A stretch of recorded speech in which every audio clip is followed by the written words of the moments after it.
If you're like me, you want to create amazing artwork like these. You know it takes a huge time commitment. Some scenes can take a week or more to put together. It's true, it takes a lot of skill to produce these scenes, but I sometimes fall into the trap of wanting to create everything in the scene myself, not using any other user's assets. This is a trap because everyone uses other people's assets at times. But if you're like me and you're stuck in it, or maybe you're just looking to speed up your workflow, consider building your own custom asset library in Blender. Let me show you how I created this punk rocker in under a minute and a half. I have a fresh project open. Let me show you my current asset browser. These are the standard assets that come with an install of Blender 3.6. In preferences, you can see I don't have any additional asset libraries set up. So the first thing we want to do is decide where we want to put our asset libraries. A well-structured asset library will be extremely helpful to your workflow.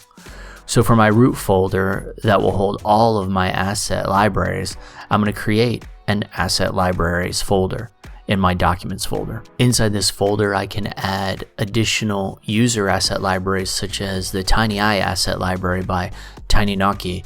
I have a link to this asset library in the description to his Gumroad page. This is not sponsored. Now I can go to Edit and Preferences and File Paths, and then I can add the location of the TinyEye asset library. And so then if I hit refresh on my asset library, you can see the TinyEye library pop up into my asset library, and I have all those assets available to me now to use. In the drop down, I can select just TinyEye, or I can select all, which allows me to see all of the assets in all of my libraries. So let's create our own asset library. So let's start by creating a folder, and let's just name it My Assets. Now we need a blend file. So let's create a blend file inside that My Assets folder. Let's go ahead and save the assets.blend file.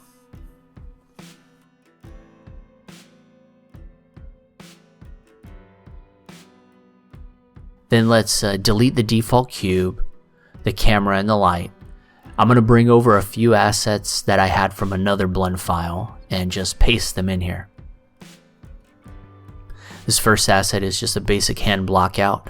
So I want to rename my collection. I'll create one that's called Models, and under that I'll create another called Body Parts. And then I'll just need to move my hand to that, right click on the object and choose Make Asset. Let's create another collection. We'll call this one Particles, and inside this one we can create a collection called Hair.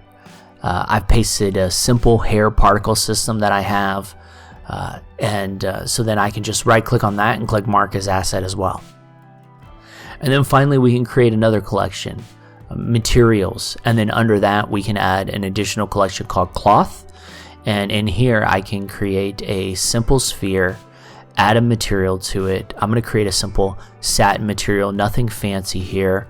You can create whatever you want, but this is just a basic material, and once I have the material created, I can just right click on the material and choose Mark as Asset. So now we've created a mesh, a particle system, and a material asset. We can go ahead and save this file, go to our Edit and then Preferences, and then when we go to File Paths, we can add the My Assets folder to our asset library. Now when we refresh our asset library, if you look under Unassigned, we'll see our assets there. If we click on the drop down and go to My Assets, we can now add a new catalog. We can name this My Assets and then create a subcatalog named Body Parts. Then we can create another one under My Assets called Hair Particles. I want to call it that just because Blender already has hair. And then we can add one more, call it Materials. And then under the Materials, we can add Cloth. Now we can go into the Unassigned section and we can drag our satin into Cloth, our hair particle system into Hair Particles, and then our hand into Body Parts. Now when we save this, we can close it, open a new Blender instance, and now you'll see in our asset browser all the assets within our catalog configured the way we had it configured. So we could take this anywhere from here, right? We could go ahead and add a stylized head, neck, a torso, multiple different torsos for different body types, multiple different face shapes for the head. You could even create a base mesh with good topology that's already rigged, and then once you had your sculpt done, you could bring that in and shrink wrap it to speed up your workflow that way. Now, nothing I've created is super fancy because this is just a really quick example of how we could use our asset library. So it didn't take me long to block out the upper body of this character, and it's now ready to sculpt. One thing to keep in mind is these objects are all linked. So if you bring in multiple objects to your scene and you sculpt on one of them, it's going to modify all of them. You can change this by creating a single user copy of it. You can click on the object, go to Object, Relations, Make Single User, and then Object and Data. And when you do that, then you could sculpt on that, and it won't affect the other objects in your scene if you did make multiple copies of them. Now, BlenderKit does a huge portion of this. Again, not sponsored, but if you wanted to do something simple, you could use that.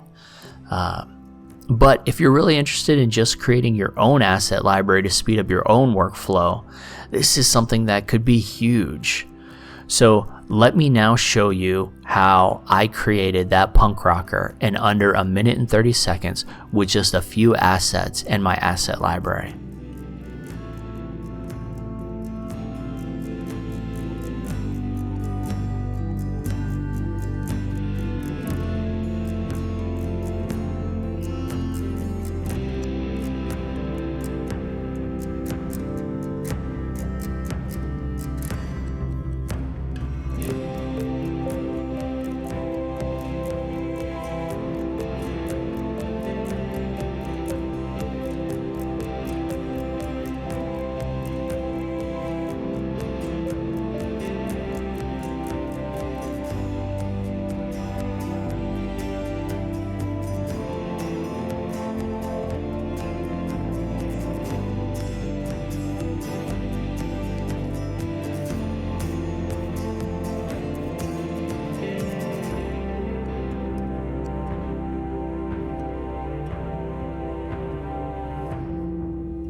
I hope you enjoyed watching this video.